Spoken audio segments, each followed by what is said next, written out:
We are a family, right? Are we a family? Yeah! Are we brothers? Yeah! Are we a brotherhood? Yeah! Anything can be done together.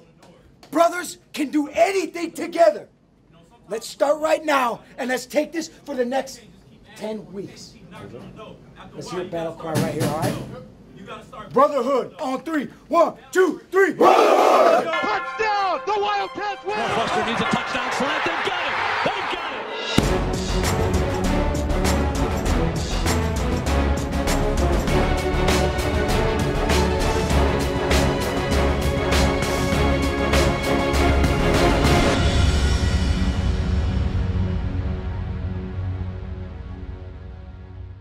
Hi again, everybody, and welcome to another episode of the Pat Fitzgerald Show. I'm Dave Ennett. After upsetting then 21st ranked Stanford here at Ryan Field to start the season, the Northwestern Wildcats had a chance to make it back-to-back wins to start the 2015 campaign as they hosted the Panthers of Eastern Illinois.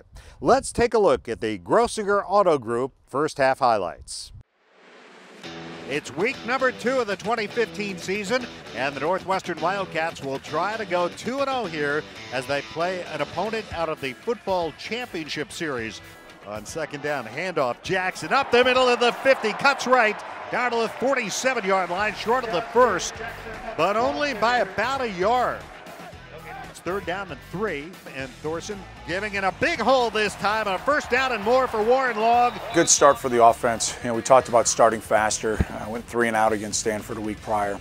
So a great drive, but again, not where we need to be in the red zone.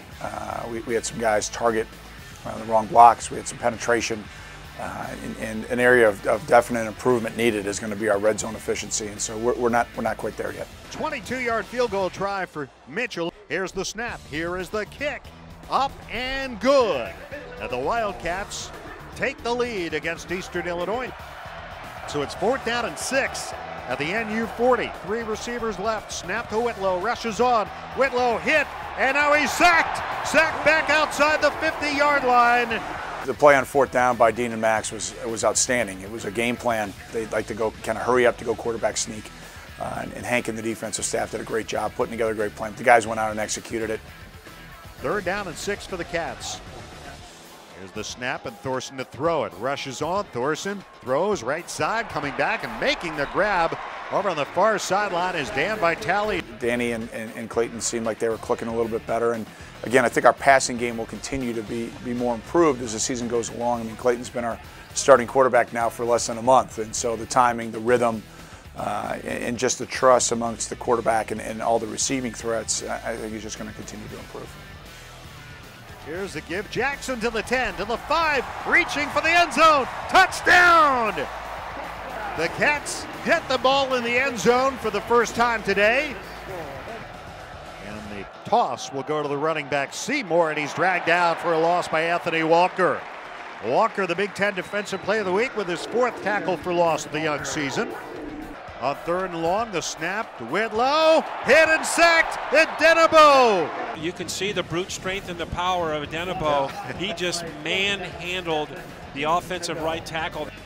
Wildcats for their own 39, snap to Thorson. Thorson scrambles left, being chased from the backside, looking now, he throws, complete, Austin Carr. To the left of Thorson is Warren Long. He gets it again, running right. Down to the 30, 25, hurdles a man to the 20. And inside the 15 and shoved out of bounds. Warren Long with a first down. 2nd down, he'll get it again. Running right. Spin move to the 5, to the end zone. Touchdown!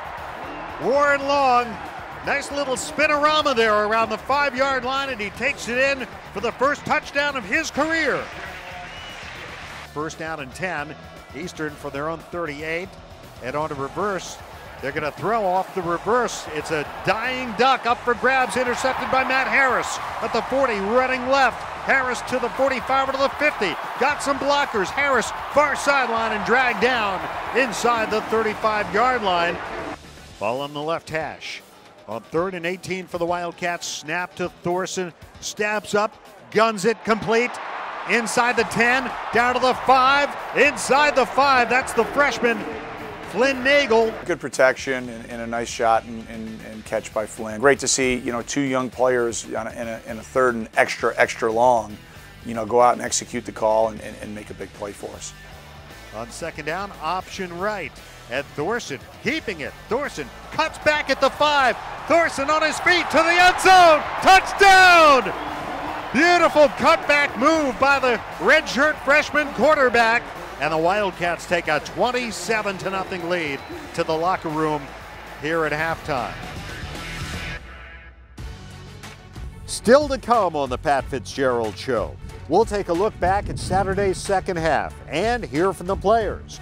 And later, it's been a long road back to the field for one Wildcat. That story coming up. 47-yard field goal attempt. Every Wildcat player standing, every fan standing for the win. The snap, the placement, kick by Wazalewski all the way, and overhead kick is up and score! The field goal is good, and the Wildcats come right back in absolutely unbelievable fashion.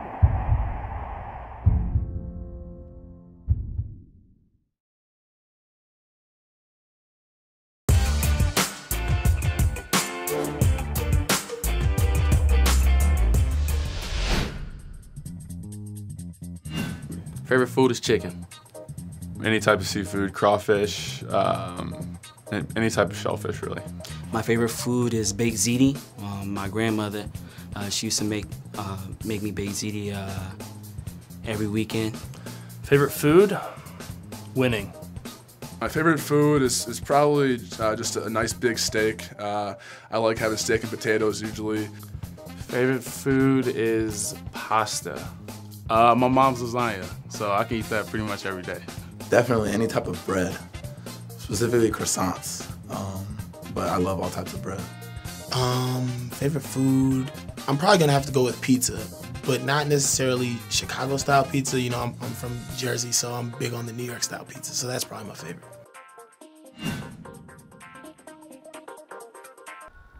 Welcome back to the Pat Fitzgerald Show. Northwestern with a 27-0 lead on Eastern Illinois here at Ryan Field on Saturday.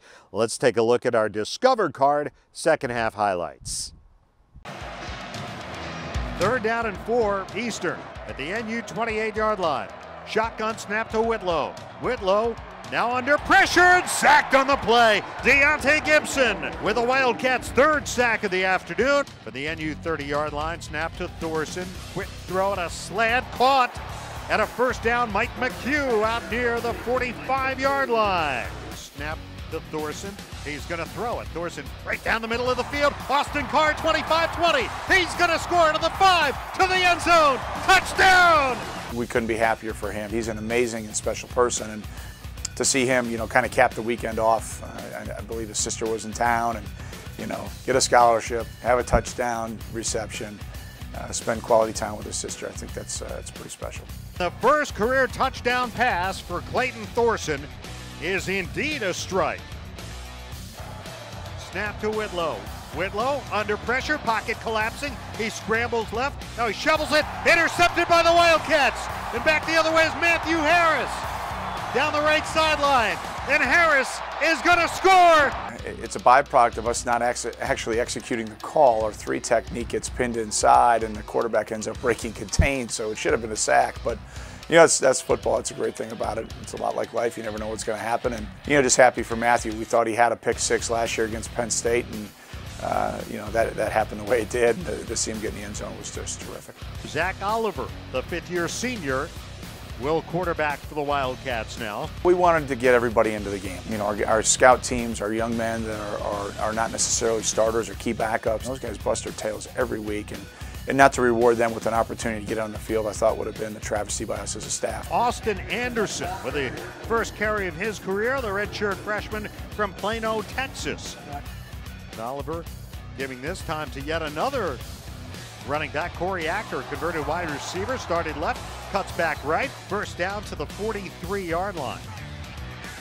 And the handoff and across the 45, I believe was that Tom Gruby. Yes, it was Tom Gruby.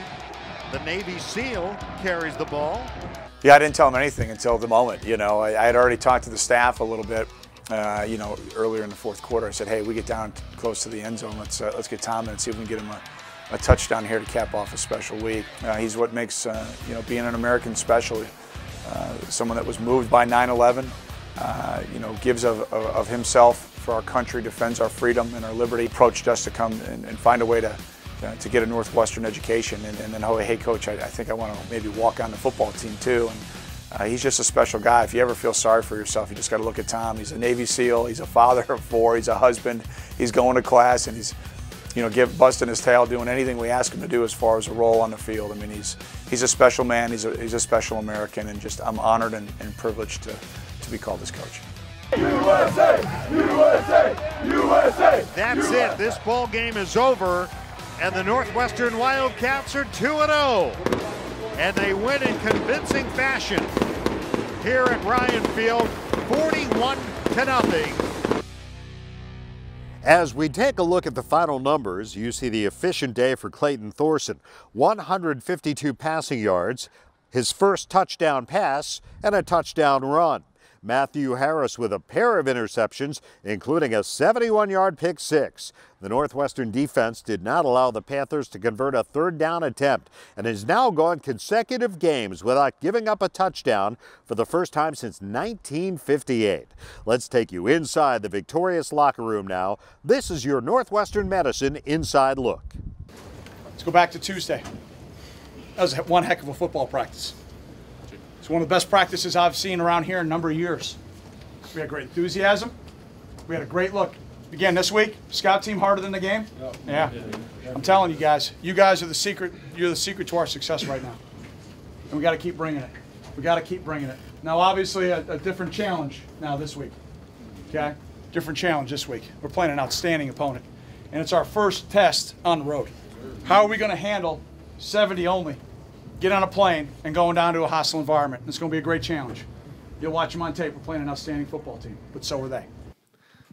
Did I score? I mean, it's kind of it hasn't hit me yet, and I mean, it feels like it's a long time coming. You know, you're a little guy, you know, 3-4 years old, watching the guys on TV doing that, and finally, when it's your chance, it happens so fast. And I just remember crossing through the goal line and just wanting to embrace my teammates. I mean, they put in so much work for that, and obviously it feels really good. You know, it happens so fast, but it feels really good, and it's been a very big week for me, yes, and the support that's been around me has been incredible.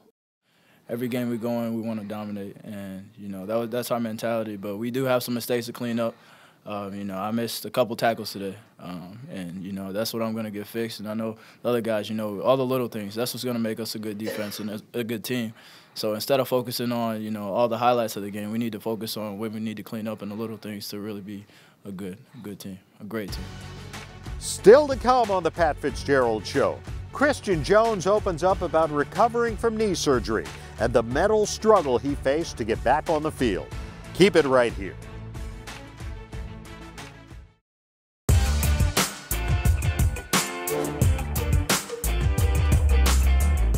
Welcome back to the Pat Fitzgerald Show. Last August, senior wide receiver Christian Jones was preparing for what should have been his senior season when he suffered a knee injury that put him on the shelf for the entire season. The rehab to come back from the injury was physically demanding, but it was hardly the only hurdle he faced to get back on the field.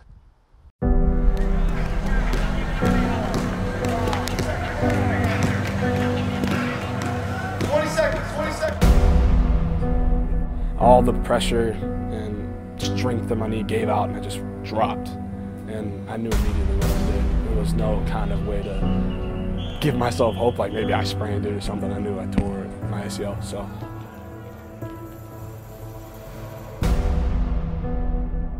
I had a pity party, like 2 weeks. It was terrible.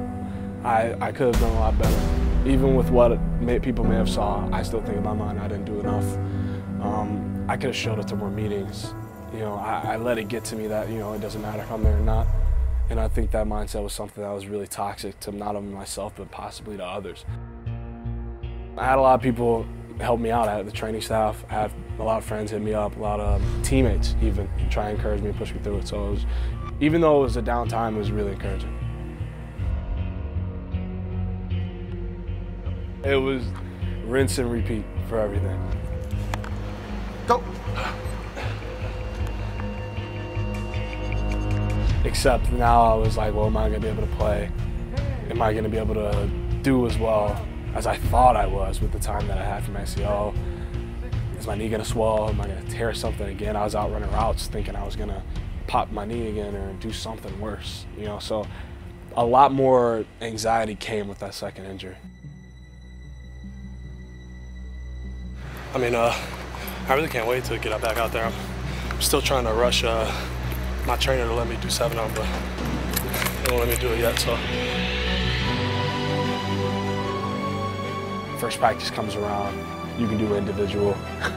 The second practice comes around, okay, you can do RBA, and then finally I eased in it. It was just a long, laboring, really monotonous process of, can I go now? No. Can I go now? No. Can I go now? No. Every day I would ask. If you go ask Ryan, he'll tell you the same thing.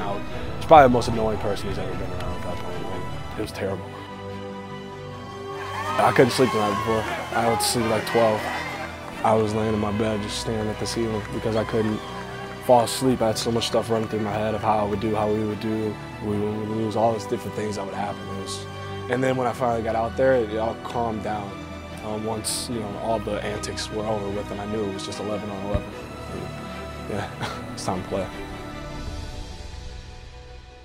Take it out in 7, a gain of 3 to the 20, and Thorson jogs left, throws left, and Christian Jones in traffic makes the catch to the 26-yard line. Good to see him. Damn, we missed him.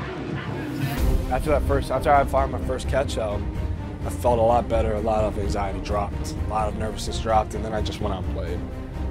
It just takes that one moment where you know you're going to be all right to just go do it. And that's all I needed, really. I feel great now, honestly, because of what happened. So I can't say, yeah, I wish it wouldn't have happened, but I feel like I've grown so much more from it. When we return, the Wildcats are heading on the road for the first time this season. We'll get you prepared for Duke right after this. 47-yard field goal attempt. Every Wildcat player standing, every fan standing for the win. The snap, the placement, kick by Wildcats on the way, and overhead kick is up and good! The field goal is good, and the Wildcats come right back in absolutely unbelievable fashion.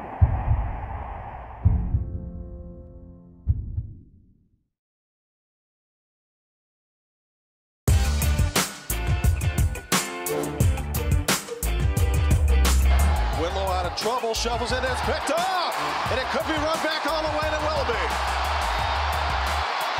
It's Harris again. 2 picks, this one, touchdown. This Northwestern team, the one thing I like, and when I watch them on film against Stanford and now this week live, they get after the football. If the ball's in the air, they go for it. Matthew Harris attacked the football like a receiver and takes it to the house for 6.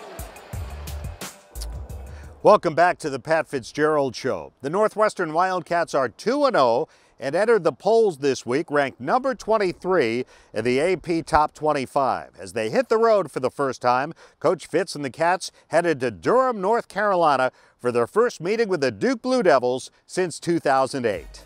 The Blue Devils are also undefeated on the season with big wins over Tulane and North Carolina Central. Coach David Cutcliffe is in his 8th season at Duke and was named the 2013 National Coach of the Year after a 10-win season. Junior Thomas Sirk has moved into the starting quarterback role this season. He's thrown for over 600 yards and 5 touchdowns while also leading the team in rushing. John L. Barnes has caught 13 passes in the first 2 weeks, and the Blue Devils have a large group of young receivers behind him, with 2 other wideouts averaging over 50 yards per game this season. On defense, a strong secondary is anchored by senior Devon Edwards, who was all ACC last season and is a two-time All-America selection as a kickoff returner as well. Duke is a complete team, all three phases. Very well coached, very talented. Their upperclassmen have won back-to-back championships. They know how to win. They're very proud of the new facilities that they've built, and we're the first Power 5 team to come in there. We're very similar. I've got great respect for David Cutcliffe and his staff. We're very close friends. He does an outstanding job. They've got great talent. They've got All-Americans and all ACC players across the board. I don't know if we could have scripted the start of the season any better from a standpoint of evaluating where we're at as a squad. Playing a great team in the opener and finding a way to win. Having to respond from that success and playing a team where we were a heavy favorite in the way that we went about our business was outstanding. And now, okay, here we go.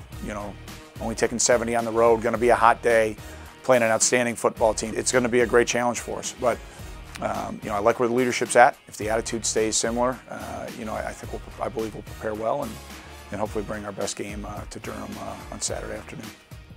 That's all the time we have for this week's edition of the Pat Fitzgerald Show. Remember, for tickets to see Chicago's Big Ten team, call 888-GO-PURPLE or visit nusports.com. Now for Coach Fitz, I'm Dave Ennett. We'll see you back here next week, and as always, go Cats.